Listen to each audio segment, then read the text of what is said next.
एक बार की बात है, बहुत समय पहले एक प्रतापी संत व्यास जी अपने आश्रम में सभी शिष्यों को शिक्षा दे रहे थे। वह रोज अपने आश्रम में उन सभी शिष्यों को ध्यान के बारे में, ज्ञान के बारे में और नई नई चीजों के बारे में बताते थे। उन सब से उन्हें अवगत कराते थे।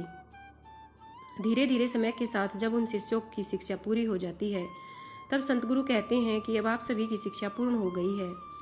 तब एक एक करके सभी शिष्य गुरु से आज्ञा लेकर अपने अपने मार्ग पर निकल जाते हैं। कुछ साल बाद गुरु सोचते हैं कि काफी समय हो गया, क्यों ना उन सभी शिष्यों से फिर एक बार मिला जाए, यह देखा जाए कि वह अपनी शिक्षा का किस प्रकार प्रयोग कर रहे हैं, कहीं वह किसी गलत मार्ग पर तो नहीं निकल गए हैं। एक बार जाकर यह देखना चाहिए। और यह सोचकर संत गुरु अपने शिष्यों को ढूंढने निकल जाते हैं। एक एक करके वह अपने सभी शिष्यों से मिलते हैं और यह देखते हैं कि सभी शिष्य सही मार्ग पर चल रहे हैं, अपने ज्ञान का सही प्रचार कर रहे हैं या नहीं। वह बेहद खुश हो जाते हैं और उन्हें उन शिष्यों से मिलकर बेहद संतुष्टि अनुभव होती है। वह सभी शिष्य भी गुरु से इतने सालों के बाद मिलकर बेहद प्रसन्न हो जाते हैं। सभी से मिलने के बाद गुरु व्यास अब अपने एक आखिरी शिष्य से मिलने जाने का तय करते हैं। तभी उन्हीं शिष्यों में से एक शिष्य अपने गुरु से कहता है, उस शिष्य के बारे में बताता है कि गुरुजी, उस शिष्य ने तो गृह त्याग दिया है और जंगल में एक आश्रम में रहता है, वहीं पर अपनी कुटिया बना रखी है और जब तप करता है। यह सुनकर संत बहुत प्रसन्न हो जाते हैं और वह उस शिष्य से मिलने जाने का तय करते हैं और जंगल की तरफ निकल जाते हैं। उस जंगल में शाम के समय एक बहुत ही सुंदर स्त्री पायल की आवाज छम छम करते हुए उस शिष्य के आश्रम की तरफ बढ़ रही होती है और आश्रम के भीतर जाकर देखती है कि एक संत बाबा साधना में लीन होकर बैठे हैं। वह स्त्री उन बाबा के पास जाती है और उनके समीप होकर अपनी पायल और चूड़ी की छम छम की आवाज करने लगती है। यह आवाज सुन बाबा आंखें खोल देते हैं और देखते हैं कि सामने एक सुंदर स्त्री खड़ी है। वह जितनी सुंदर उतनी ही आकर्षक लगती है। वह स्त्री बाबा के आंख खुलते ही उनके सामने हाथ जोड़कर खड़ी हो जाती है और कहती है कि हे बाबा, मैं बहुत परेशान हूँ। मैं यहाँ अपनी कुछ सहेलियों के साथ मेला घूमने आई थी, लेकिन अचानक आए आंधी तूफान से मैं उनसे बिछड़ गई हूँ। सभी न जाने किधर की किधर चली गई हैं और मैं अकेले यहाँ फंस गई और भटकते हुए इस जंगल में पहुँच गई हूँ। अभी भी मौसम बेहद खराब है और कुछ ही देर में अंधेरा हो जाएगा।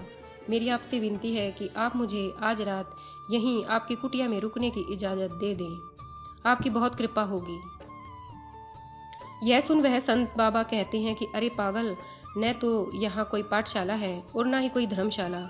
यहाँ तो बस मेरी एक कुटिया ही है और इसमें केवल संत फकीरों का आसन लगता है, जिसमें हम सभी संत फकीर भजन करते हैं और माला फेरते हैं, अपने शरीर की साधना करते हैं। यहाँ औरतों का काम नहीं। तुम कहीं और जाकर अपना ठिकाना देखो। यहाँ रहना तुम्हारा कहीं से भी उचित नहीं है। यह सुन वह स्त्री कहती है कि महाराज, अब रात होने को है। इस अंधेरे में जंगल में भला अकेली कहाँ जाऊंगी। बस एक रात की ही बात है। आप मुझे यहाँ रुकने की इजाजत दे दें। मैं सुबह होते ही यहाँ से लौट जाऊंगी। मेरा यहाँ रुकने से आपको कोई परेशानी नहीं होगी। यह सुन वह संत बाबा कुछ सोचने लगते हैं और फिर कहते हैं कि ठीक है, तुम अंदर से मेरी माला लाकर मुझे दे दो और अंदर कुटिया में जाकर विश्राम करो। मैं आज बाहर ही रुक जाता हूँ, लेकिन ध्यान रहे सुबह होने तक तुम बाहर नहीं आओगी और अंदर से कुंडी लगा लेना।